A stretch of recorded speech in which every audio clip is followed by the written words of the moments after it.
ومن آياته أن خلق لكم اعوذ باللہ من الشیطان الرجیم بسم اللہ الرحمن الرحیم نحمدہ ونصلی علی رسول الکریم اما بعد۔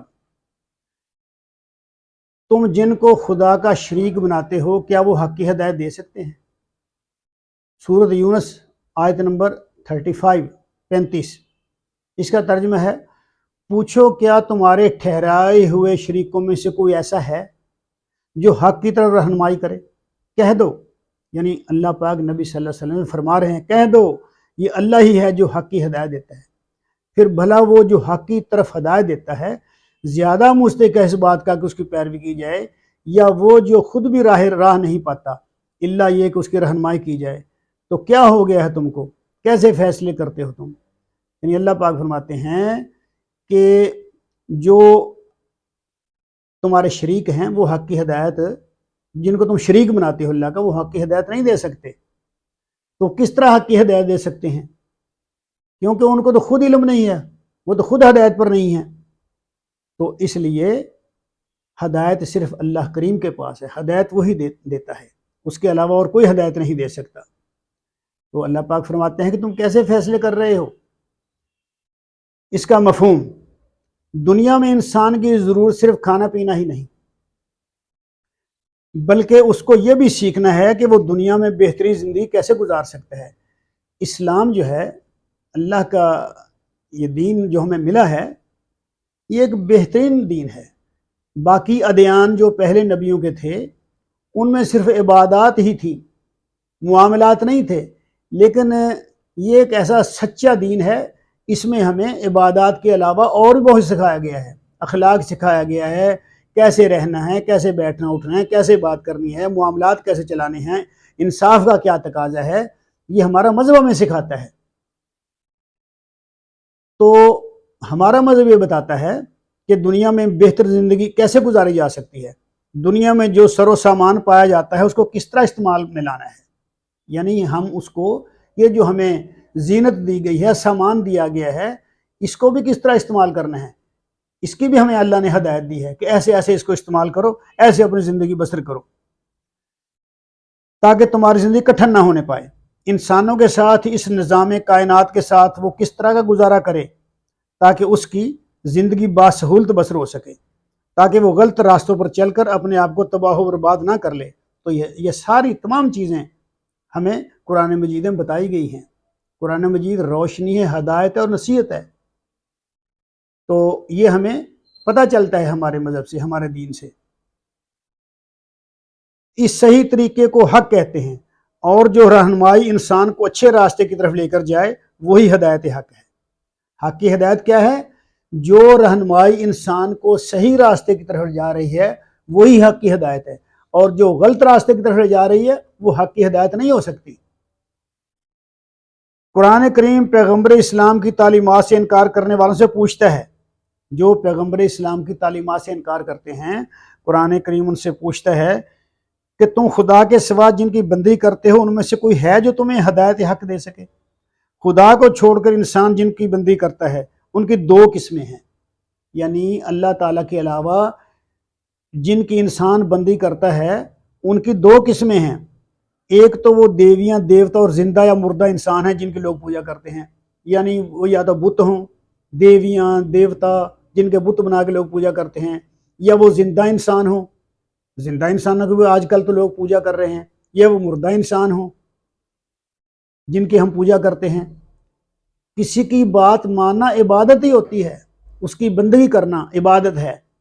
تو جب ہم اللہ کے علاوہ دوسروں کی بات مانتے ہیں، دوسروں کے کہے پر چلتے ہیں، ان کی پیروی کرتے ہیں، تو ہم ان کی عبادت ہی کرتے ہیں۔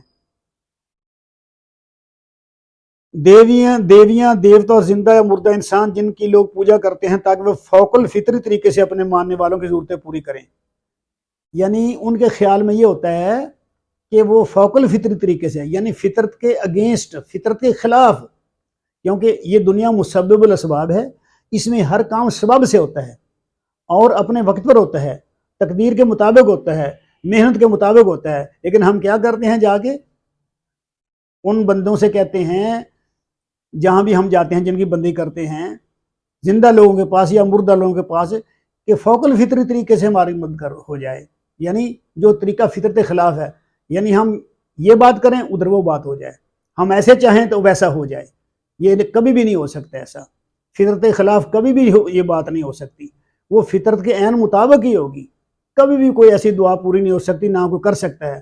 اگر کوئی اس کا دعویٰ کرتا ہے اس چیز کا، وہ جھوٹا ہے، وہ مکار ہے۔ اور ان کو مصیبتوں سے بچائیں، یعنی ایک تو فوق الفطری طریقے سے ان کی مدد کریں اور مصیبتوں سے بچائیں۔ آپ خود دیکھ لیں کہ درباروں، مزاروں، زندہ پیروں کے پاس کس طرح ضرورت مندوں کا ہجوم رہتا ہے، بھرے پڑے ہیں دربار، بھرے پڑے ہیں آستانے، صرف یہی کہ فوق الفطری طریقے سے ہماری مدد ہو جائے، آنن فانن ہماری مدد ہو جائے۔ حق کی ہدایت ان کی طرف کبھی آئی ہے نہ آئے گی۔ جاہل ضرورت مند ان سے حق کی ہدایت مانگنے جاتے ہیں، کوئی مشرک حق کی ہدایت مانگنے درباروں مزاروں پر نہیں جاتا، یعنی جو شرک بھی کرتا ہے وہ بھی درباروں مزاروں پر حق کی ہدایت مانگنے کے لیے نہیں جاتا۔ حق کی ہدایت تو صرف اللہ پاک دیتے ہیں، بلکہ وہ تو وہاں اپنی تکلیفیں دور کرانے جاتے ہیں۔ یہ لوگ تو اپنے پاس آنے والوں کو اخلاقیات، تمدن، معیشت، ثقافت، سیاست، قانون اور عدالت سکھانے کے بجائے ان کی مشکلات دور کرنے کے لیے اپنے پاس بلاتے ہیں۔ یعنی یہ جو لوگ ہیں زندہ پیر یا مردہ پیر، جس طرح قرآن کا فرمان ہے، اللہ پاک کا فرمان ہے کہ دین اسلام میں تمام اخلاقیات بیان کر دیے گئے ہیں، اپنے اس معاملے کو اس طریقے سے سلجھانا ہے، اس بات کو ایسے کرنا ہے، ایسے آپ نے زندگی گزارنی ہے، تو اخلاق ایسا ہونا چاہیے، تمدن و تہذیب ایسی ہونی چاہیے، معیشت ایسی ہونی چاہیے، ثقافت، آپ کا رہن سہن، کپڑے وغیرہ جو آپ پہنتے ہیں، لباس پہنتے ہیں، وہ ایسا ہونا چاہیے، تو سیاست آپ کو اس طرح کرنی چاہیے، یعنی سیاست بھی خوف خدا کے مطابق ہی کرنی چاہیے جیسے اللہ پاک نے بتایا ہے۔ تو قانون کی پابندی کرنی چاہیے، اور عدالت سکھائی جاتی ہے، یعنی عدل سکھایا جاتا ہے، عدالت کے بارے میں بتایا جاتا ہے۔ تو یہ لوگ ان چیزوں کے لیے وہاں نہیں جاتے، اپنی زندگی کو یعنی آسان بنانے کے لیے، اپنی زندگی کو درست کرنے کے لیے، یہ تو جاتے ہیں وہاں اپنی تکلیفیں دور کرانے کے لیے، جبکہ اسلام جو ہمارا دین اسلام ہے، ہمارا مذہب ہے، وہ یہ باتیں سکھاتا ہی نہیں ہے۔